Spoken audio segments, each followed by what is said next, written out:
Good afternoon, everybody. This is Bonnie Vandermeulen, Training Coordinator for Wisconsin Facets. On behalf of our entire Wisconsin Facet staff, we'd like to welcome you to join us today. Our webinar today is entitled Wisconsin Transition Planning App and Transition Requirements. Our presenter today is Brenda Swoboda. Brenda is the Western Regional Coordinator for the Wisconsin Transition Improvement Grant, or TIG. Her region covers CESA 4, 10, and 11. It is my pleasure today to introduce you to Brenda Swoboda. Brenda? Hi, can you still hear me, Bonnie? I can. Perfect, thank you. Thanks for that introduction and nice warm welcome. So should we just jump in? Fine. Okay, so before we get started, I just want to say thank you to all of you for who are able to log in today.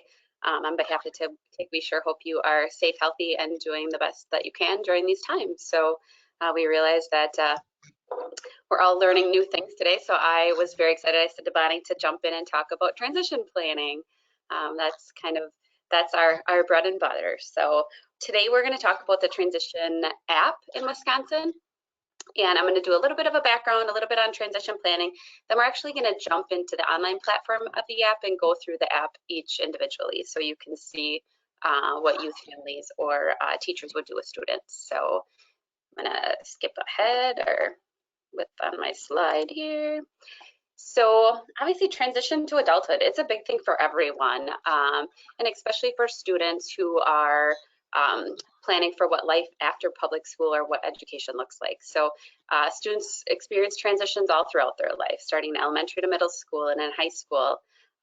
In Wisconsin, and federally too, there's the transition planning, which is indicator 13, and it's part of the IEP. In Wisconsin, it is mandated that all students with disabilities, by the time they are 14, so the year they turn 14, part of their IEP, their individualized education program, will include a post-secondary transition plan. And then the other thing in Wisconsin too, that starts about that same time, is academic and career planning. So districts in Wisconsin during the 17-18 school year all have a focus on academic and career planning now too, which is it's just a very targeted career exploration and planning for all students. So the academic and career planning that students engage in during public education or during their school time definitely informs what goes into their post-secondary transition plan. So just a little bit of background there. So again, the transition part of the IEP is a document that has to be compliant with state and federal transition planning. So the app itself has all the components. It's just written for more for student youth-friendly language. Transition should just serve as that roadmap. So kind of planning for what's our end goal. So students have post-school goals. They have in the PTP, they're called measurable post-secondary goals for education and training, for employment and independent living. So we look at what we're planning towards and then help guide that roadmap for planning while students are still in school. So in Wisconsin, again, we call that the post-secondary transition plan, or you've probably heard the terms PTP. We have a lot of acronyms in our world. So, and I've probably touched on this, I've probably jumped ahead a little bit of myself, but indicator 13 is part of IDEA, and the goals that we again write are for after high school, which can seem a little unnatural starting so early, but what research shows us is the more we plan, the better the outcomes are. So how we set those goals. So we have those 3 measurable post-secondary goals, and they're really guided by the work that we do with students. So every student, every year, has to have an age-appropriate transition assessment. That can be formal and informal, but it's really looking at what don't we know or what haven't we planned for? What kind of assessment can we do that will really guide and assist us with writing that PTP? Course of study. So one of the things that we look for compliance is that if a student has a certain employment goal, that they're really taking the appropriate courses. And obviously looking at, do they have the most access, and do they have access to the courses that they need to take to reach those post-secondary goals? the transition services. So what services need to be provided to that youth and families to ensure that those goals are met, and then tying all of that to the annual goals or objectives in the IEP. So a couple of things with transition. The most successful transition is when you have that focus on the student, it's very oriented, and the student is also helping drive that process, which is really our hope with the app and how we came to the Wisconsin Transition Planning app. We really wanted students to have a different voice at the IEP table and really put them in the driver's seat along with their family of having a voice in what their transition plan looks like. So engaging families is crucial too. Then taking that assessment data that we talked about, like the transition assessment and all of the other assessment data that's out there, even with things that they do through academic and career planning, and how all of that can inform the transition practices. And again, I touched on this a little bit, but that self-determination, there's so much research that has shown the more involved and the stronger advocates that youth are, the better their outcomes are. So one of the things that we did in Wisconsin to answer that question of how can we support this is to really put students in the driver's seat. So because of that, the app was created. So, and I think we're going into our 5th year with the app, but I'm not sure. I actually text messaged some of my coworkers, but I haven't heard back. So I think this is year 5 with the app. A little bit of background with how the app came to be. We are funded through the Wisconsin Department of Public Instruction. So we worked, our TIG grant works with the Wisconsin Department of Public Instruction, and then we also worked with Kansas. So Kansas had the first transition planning app in Wisconsin, or in the nation. So we were the second, and we worked closely with them to design, take the app that they had and design it so it was user-friendly and match the requirements in the post-secondary transition plan. So what we are going to do now, so one of the things, I'm going to hop out into the app, but I do hop into the app and I'm going to show you some resources. At any point, my contact information is at the end. Please reach out if you have a question on how to access anything that I'm showing today. So this here is just a snapshot of a couple pages that I'm going to show you. So I'm going to leave the full screen mode and head to our TIG site. So if you're not familiar with TIG, or the Transition Improvement Grant, I will just actually click it to go to our home page. Our website is actually going through some updates, so it might look a little bit differently in the next few weeks. But if you go to witig.org, that will take you to all Wisconsin Transition.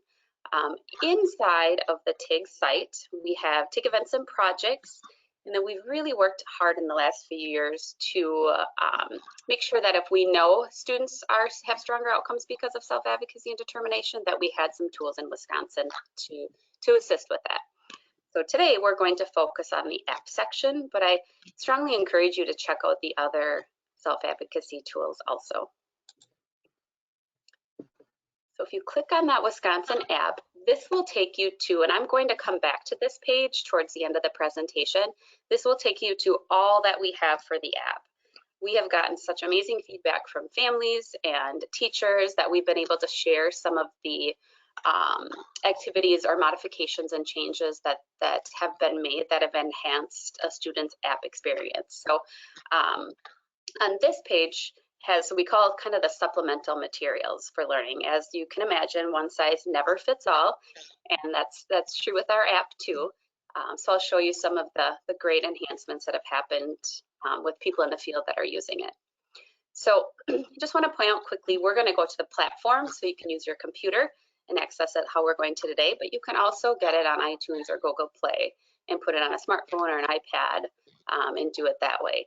The one thing I do want to point out, and we should probably have this in bright red, just for confidentiality and how things are stored, the app does have to be completed in one sitting. So the one thing that I encourage everyone is take time looking at the app first before you really sit down. If you're doing it with a student, kind of go through it yourself so you become familiar with that app. And then I'll show you some of the tools that support that work too. So we are going to jump into the app. If you go to that witransition.com, this will be what you would see for the app. So there are some instructions on how to use it and then some frequently asked questions that you can check out. But we're going to jump right into how to start a PTP. So we really tried hard to use a lot of the same terminology and the language that students and families will hear when they sit in an IEP meeting or plan for that IEP meeting. So we're going to start a post-secondary transition plan. And you'll notice up here on the top left that there are 15 pages that you'll fill out. At the end, you can put your email address in, and we'll get to that. But it does save everything and gets a PDF to the user.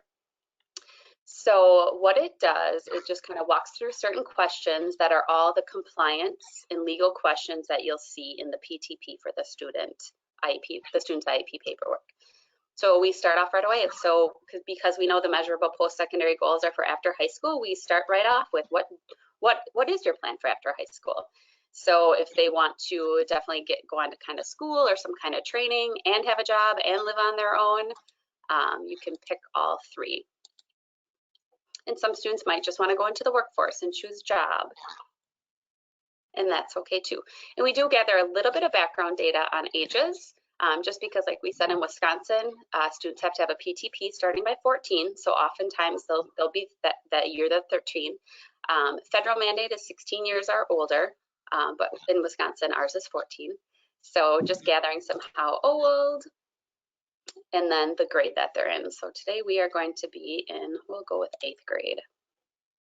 And then on the bottom, you can click the previous and next anytime throughout the use.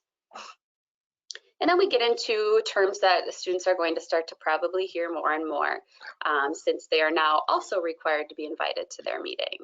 So do I have a written IEP? And if a student says, you know, I'm not sure, it says that's okay. It talks about how the app is a tool and how they can help participate in their planning for their future. If they say no, that's okay too. So just reminding students that it's okay not to know all of that, and this is just the first step in really engaging differently. So we're going to click no and move on to page 4. The other thing is, do I attend my IEP meetings? The same thing here, the yes, no, not sure. And if students aren't going or don't want to go, oftentimes it can be daunting as a student to go to your meetings and sit there with a bunch of adults. So we really want to encourage and remind students that their voice is important at that table. So if they say no, again, it's just, you know, your right to attend and speak out your meetings, and we're really talking about that student future. So it's best to have the student there. So we dig into a lot of those questions that you'll see in their PTP. So what kind of job are you thinking about after high school? So you could write in as many as you wanted here. So I'm just going to use my autofill of a chef. That's definitely something during COVID-19. I'm doing more cooking at home. I'm finding some enjoyment in doing myself. And then part of the PTP is developing a course of study that we kind of referred to earlier. So really making sure that students are taking the classes that will really move their plans along. So just some questions about classes that you're good at or you'd like to take. So again, you can pick as many as you want here. So as a chef, I'm probably gonna, be interested in some foods classes. But if there are other classes that I'm interested, I can also click other and then talk about those specific classes here. We kept it pretty general, and often because of every school names classes so differently, so that other is really for them to put in other classes that if they have specific, like a lot of those elective classes. So this is one of those areas that because of academic and career planning and all that we're doing in Wisconsin, more and more students will start to hear the terms career clusters with employment planning. This is an area some teachers, if you're a teacher doing this with students, you might want to do some pre-planning or kind of pre-teaching on. And we have some forms on career clusters too that you can share. So this one, the students might need a little bit more help. So if I'm interested in a chef, that probably, I might be guessing as a student, is that going to fall under hospitality and tourism? And there's no right or wrong answer here. But if you're interested in a chef, but then you're also thinking you might want to be a teacher, it's absolutely okay to write, put in education and training too. And then we get into after high school, I want to work like full-time or part-time. And this is a really, I think this is such a crucial question. So if students are having concerns about working full-time, this is a great time to start talking about what those concerns are, whether it's physical capability or not sure if they will maintain some of the benefits they're currently getting. This can open up that conversation of who do we need at the table to make sure your questions get answered. So if they have concerns and put yes, they have a place to write that in. So as the teacher or somebody that's reading this then before your IEP meeting or at the meeting, it might open up some greater dialogue. And then we add, it kind of gets lost at the bottom here, skills I'm good at. Some students really struggle with that. They really have a hard time saying things that they're good at. So I always tell students, or if you're a teacher, to offer some suggestions here to kind of get students thinking about really what skills do they have that can also then become applicable into some kind of career or job someday. So that's where they would describe that. And then we go to page 6. So if you have ever seen a PTP, a lot of this terminology will start to look very familiar. One section of the portal, so teachers actually go into a portal for the post-secondary transition plan, and the education and training goal will list all of the different options that students can choose. So if I am looking to become a chef, I'm probably going to attend a 2-year university or college, or maybe get some on-the-job training. It really kind of opens up that discussion for what kind of education and training that student is hoping to have post-high school. And again, you can choose as many as you want. And then again, what do I want to study? So sometimes there's specialty fields, depending on what they say, or what career that student is choosing. They can add additional details down there. So inside of the PTP, for many years it was referred to as transition services, which it still is. But with a federal law that came about in 2000, it was signed in 2014, but really it transferred for schools to implement. You'll probably have heard the term, or will start to hear the term, pre-employment transition services. So this section of the app are the actual pre-employment transition services that a teacher would see inside the PTP portal. They are shortened because of how the app is made up, but also just to shorten for just ease of reading through too. So the question talks about ask the student. So if you're thinking about your future, especially with education and training, what are some areas that you might want some assistance or might need some assistance with?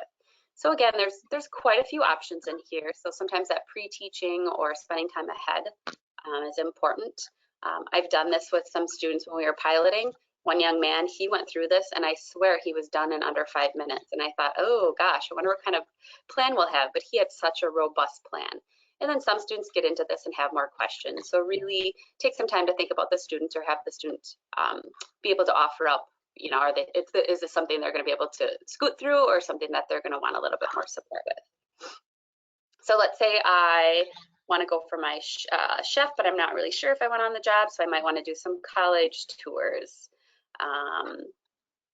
I might want to learn a little bit more about the disability that I have, and if that will change anything with college or my post-school employment. I might, if I decide to go on to college, I'm not really sure how to go out getting financial aid. So students can really pick and choose any here that they would like. We will go on to next. And then the other piece is starting to talk about accommodations and modifications. So having students really kind of get familiar with a lot of those terms that will become very relevant as they leave high school or go on to school or employment. So talking about the accommodations they currently get. So maybe some students have a little bit more time on their tests, or somebody takes notes for them in the class and they get those notes.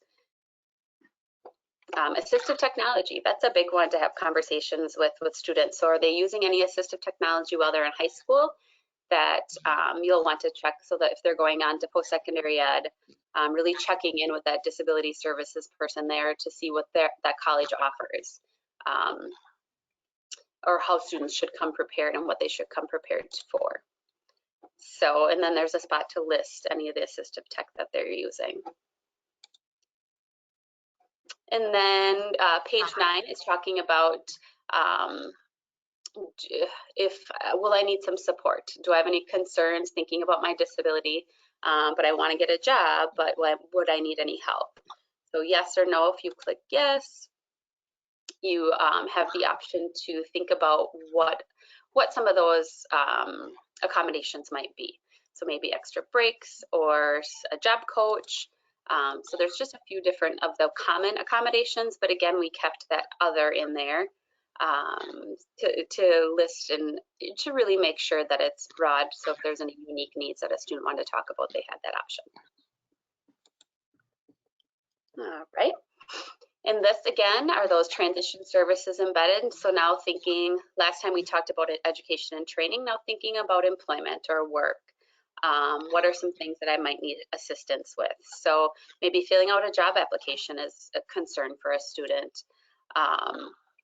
Or I'm not really, I kind of want to get a high school job, but I'm not really sure, what I want to do. Can I go out and do some job shadows to explore that a little bit more? How do I go about getting a work permit? And you can just see there's a lot of options in here for students to really also be able to ask questions about what does that mean. So we'll click next and go on. So if a student would like some help or assistance getting a high school job, they have the option to put that in there, like, yep, I really want some help, or no, that's okay. Or I'm not sure. For the no, oh, sorry. I got a little sidetracked there. This is also a page that will start the conversation about DVR, so working with the Division of Vocational Rehabilitation. So if a student is going to need some assistance, that opens up that conversation, and then is it appropriate, after having conversations with the family, for the students to apply for DVR services? Do you currently have a job, yes or no? And this is just to gain some of that background information. And then also to end with, list any previous work experiences. Oftentimes during high school, students are doing so many different work experiences to try jobs out.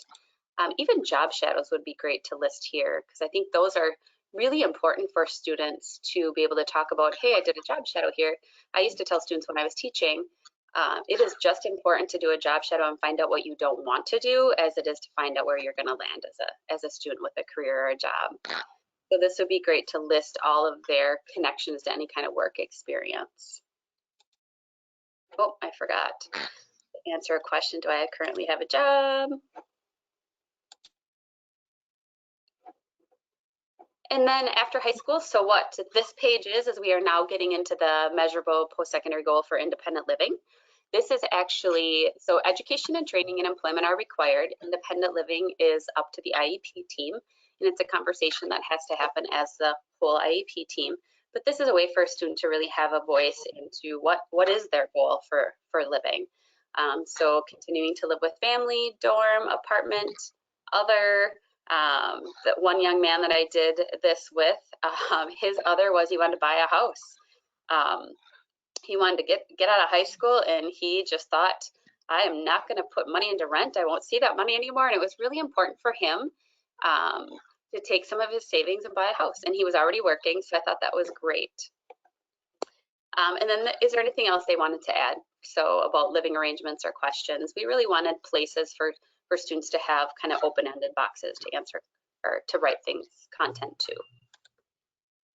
Oh, I've got to make a choice, it says. I get so caught up in talking. So for us, we are going to choose live in an apartment or house with roommates or friends, and then move on to page 13. So this again, these are those transition services, but now we're talking about community and home living. So are there are things that I need to learn more about or might need more support with. So if I'm interested in moving out and living on my own, they could choose doing an assessment to check independent living needs. Do they need help with safety and food prep? Or just research with local housing options. So if I am going on to school, but don't want to live in the dorms, want to have an apartment, this can really open up some great conversations for planning. public transportation, safety skills, applying for adult agencies. That's a huge one. We go from public education to the world of adult services, which can be a lot. There's a lot out there and a lot of fabulous supports for families and youth that we need to make sure that we connect, make those connections too. So, and then again, we end this one with, I'm good at doing the following things on my own. So thinking about, things that students are already doing when they're living on their own. It's just another way for students to be able to talk about the good things that they do. And then page 14, we start to collect some information about what high school kind of looks like for students right now. So we also know students that are engaged with extracurricular or some kind of clubs or organizations are important.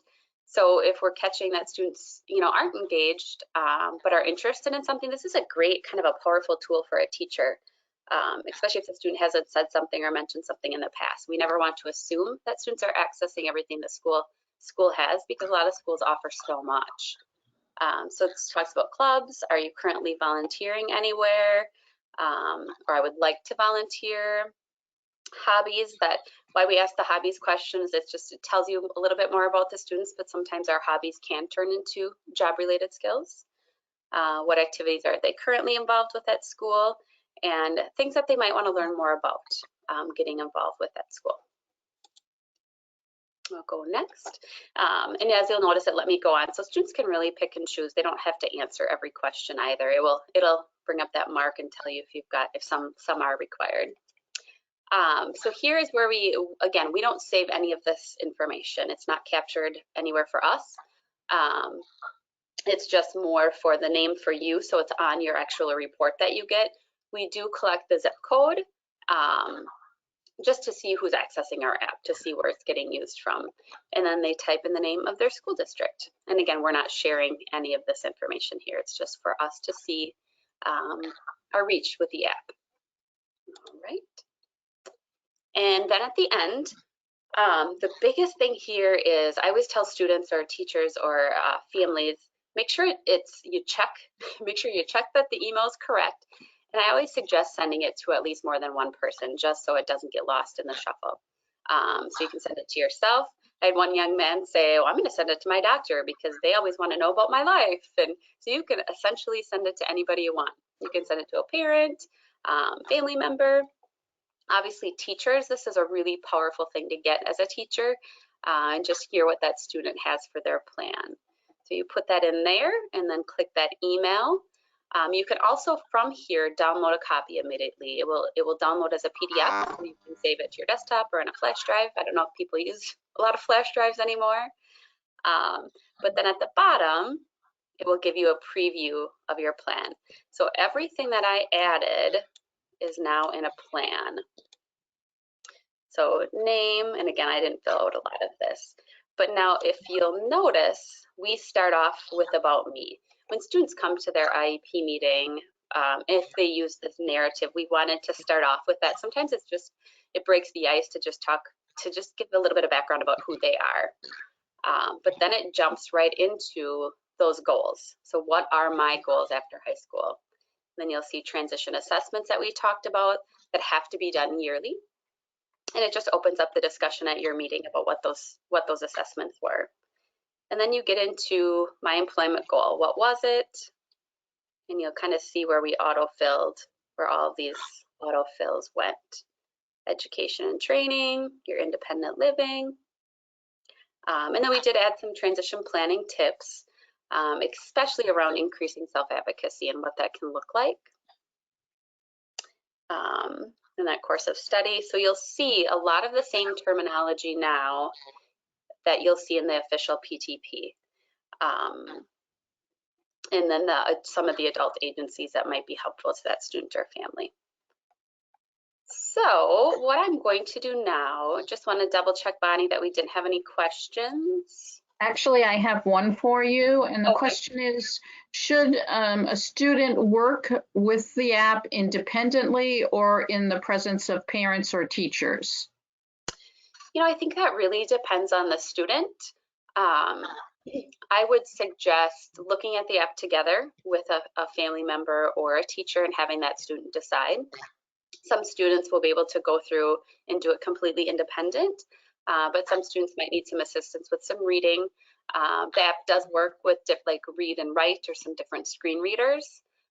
So I think it really depends on the student and what their suggestions are. I've also had family members do it together, but then I actually had, it was an interesting, I had one mom, so when we were piloting this, we had a mom offer to take the app home, and she I was at a training, I think it was a self-determination conference, and she's like, I know, I get worried about my son, and so I know sometimes I hold him back. So she went home and she had his siblings also fill out the app. And so they all did. So the young man did it too, I think maybe with mom or a teacher, but then the siblings all did one. And she said it really opened up some very robust conversation about her son's future. And I thought that was a really powerful way to use the app. So. Okay, thank you. Question. Yeah, anything else for questions? Not right now. Okay. So what I'm going to do now is jump back to our TIG site and show you some of those supplemental resources. So the biggest thing, because I said it does have to be completed in one sitting, some students might need some pre-teaching or to have things chunked. So what we did is here it is. There's actually a paper copy, and you can also get this in Spanish from our site. So this, the paper version has all of the questions that are in the app. So students could chunk this out. If they don't like to be on technology, they could have the paper copy. This is something they could do little bits at a time. So it's quite a few pages with all the questions, but as you go through it, you'll see some of that same terminology, the language mirrors what is in that app. So that's a really powerful tool to have. And that you get down here, you'll get under the materials to support app use, the paper application, and then the Spanish version. Another thing that I wanted to point out is, again, teachers in the field, family feedback has been so powerful for us with TIG. One of the teachers, let's see, I want to give her credit, Greta Sherbert, shared this with us to share on our page. And so what she did is she took the app and put it into a PowerPoint so the students could go through and also has some visual options. So after high school, what do they want to do? So you'll see a lot of those same questions,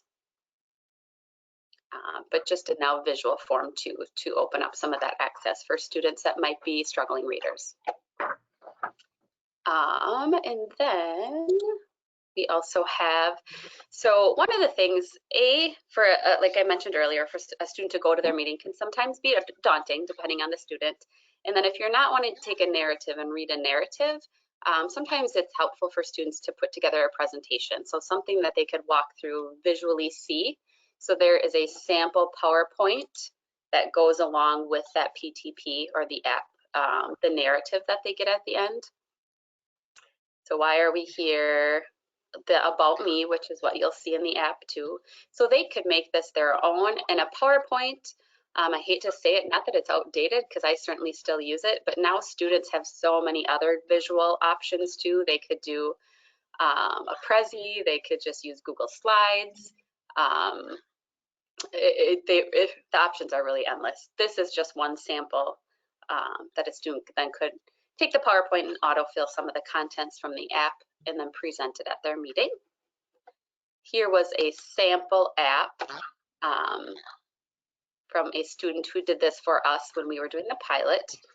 And I won't go through this one just because we looked at the PDF at the end, but again, this is what that PDF looks like that you can download. And then I showed that paper application. I wanted to come back. I thought I opened everything, but I also wanted to show, again, opening up access for students. We had a teacher send us this video. I don't know how quickly it will load. I should have preloaded it. But no matter what we do, it's sideways, so please kind of bear with me. But it just shows what she had done. I'm not sure if this is Boardmaker or Prolakota Go, but she took the app and put it into some technology.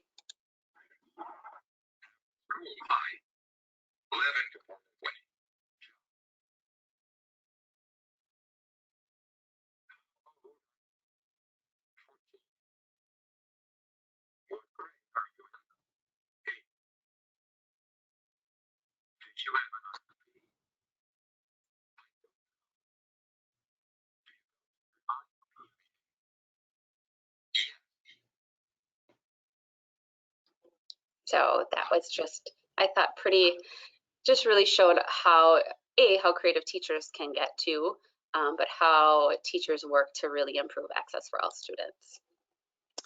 There is tips for use where it talks about kind of the technology and the screen readers and how to work on some of that, maybe pre-teaching some of the vocabulary. And again, I'm sorry, I thought I had opened all of these, but they are opening slowly but surely. Let me see if I can make that a little bit bigger. There we go. So just some suggestions for classroom use. So again, if you want to do a little pre-teaching on what Wisconsin career clusters are, there's a document that you can print. If you wanted a little bit more information on PREETs, there's some background information on the Workforce Innovation and Opportunity Act that changed, that federal law that changed that. Suggestions for family use, kind of some miscellaneous again, where it talks about some of the technology options that you have too. And then the last thing I wanted to show, there is if you are a teacher listening or work with a school district, there is a teacher from La Crosse that shared this with us. So what they did is we created one that's in Dropbox so anybody could download it and make it their own.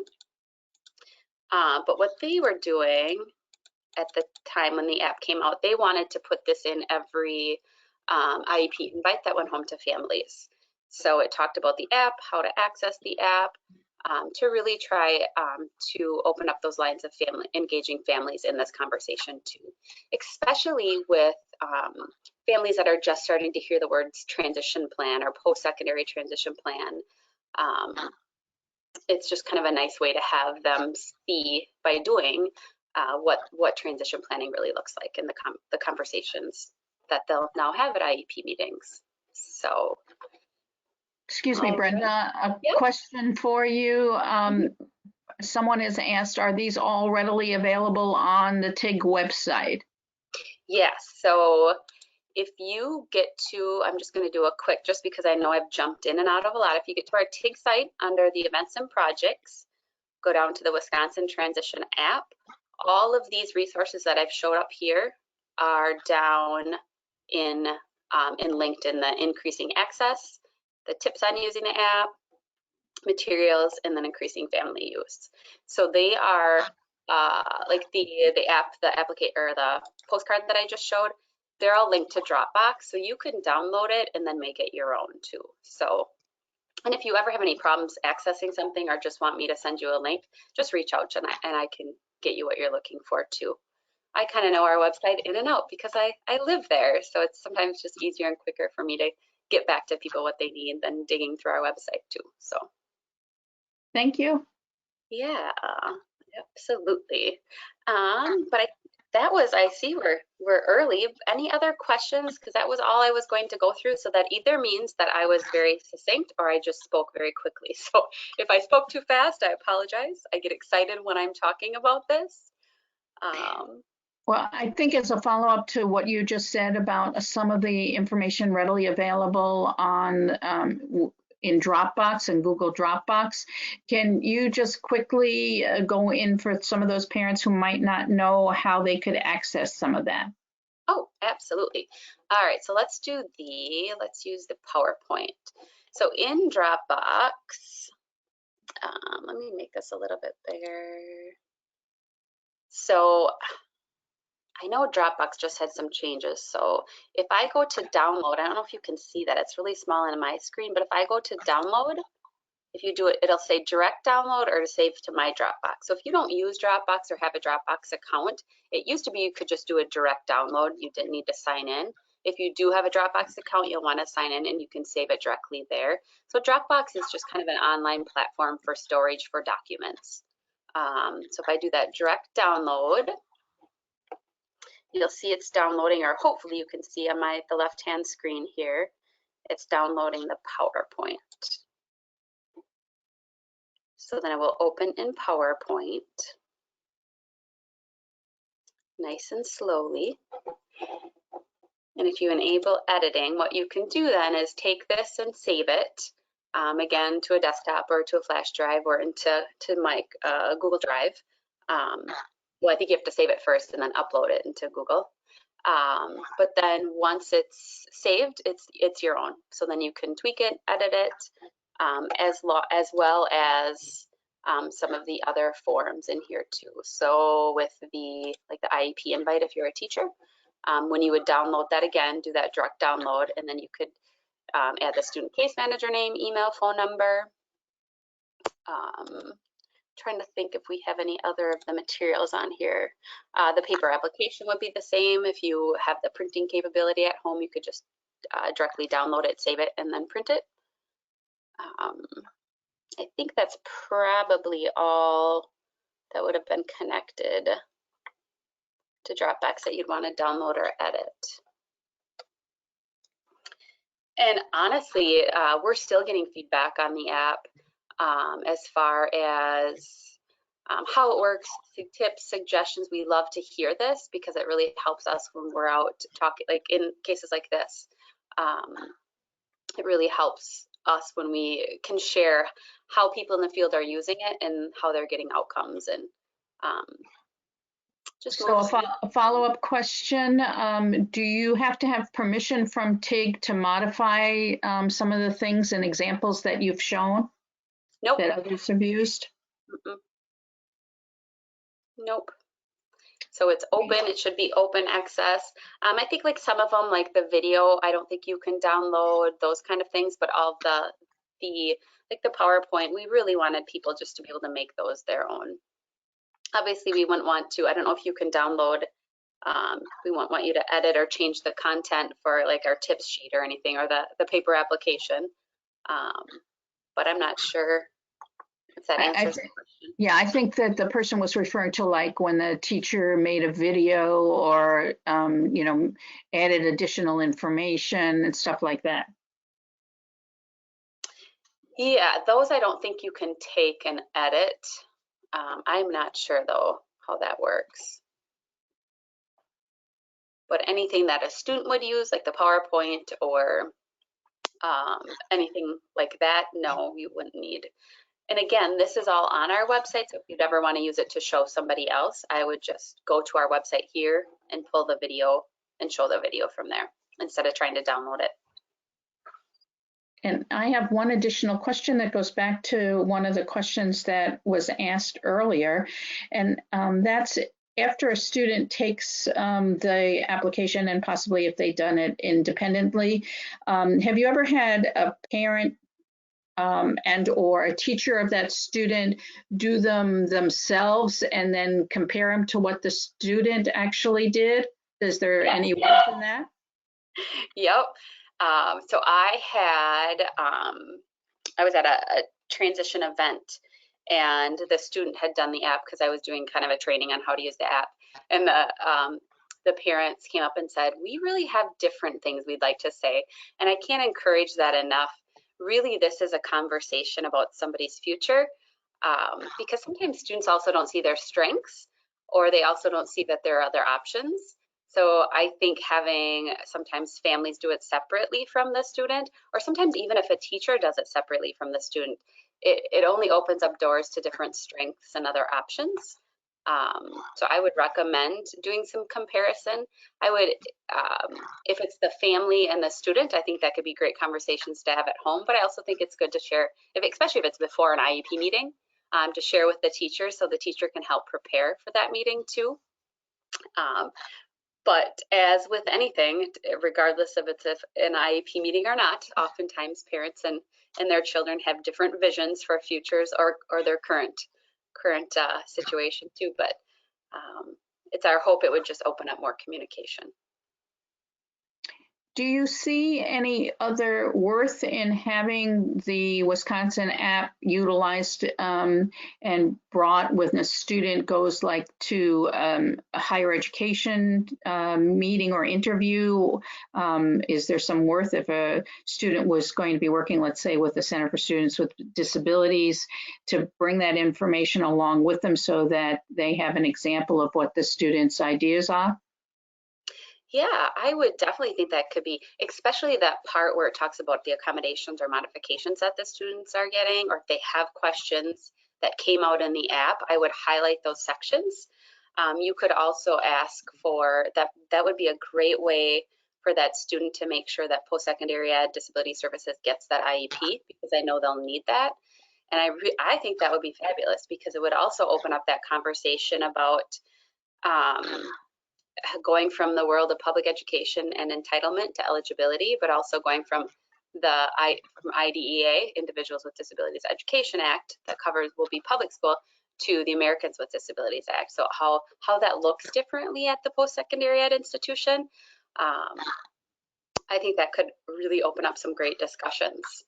I know I had a student that was getting some modifications to assignments during high school, and the conversation when she wanted to go on to school with the disability services was so powerful to have with the student, myself, and the family, to really start to change those more towards accommodations that she would also get at post-secondary level.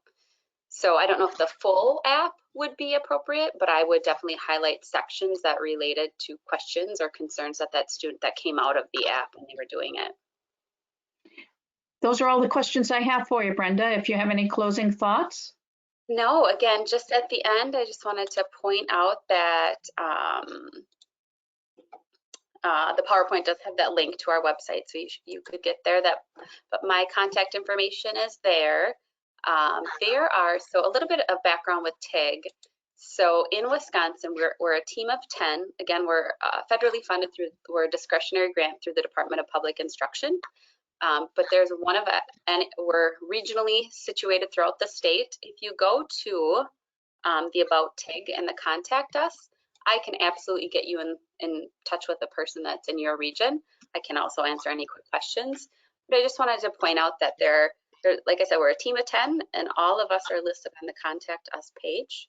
So if you're out of the Milwaukee area or southeastern part of Wisconsin, you would connect to Jen or Amanda, who are out of CESA 1. And it just kind of talks about the regions that we cover. There's my fabulous team. So yeah, definitely reach out. I went through a lot very quickly, so if you have any questions, but also reach out and tell us if you're using the app and how it's working. We love to hear that too. Well, thank you so very much, Brenda. I know that I've learned a lot today, and I'm sure that those that have been on the webinar have as well. We'd like to thank you again for your presentation. This concludes our webinar. We'd like to thank everybody today for joining us. Please be reminded that Wisconsin Facets has over 80 scheduled trainings and webinars for the year 2020. Please check out our website calendar and register for any of the upcoming trainings that may be of interest to you. And please watch for the short evaluation that will be coming your way after the live webinar today. Thank you, everybody. Be well, stay safe, and have a great rest of your day. Thank you, Bonnie.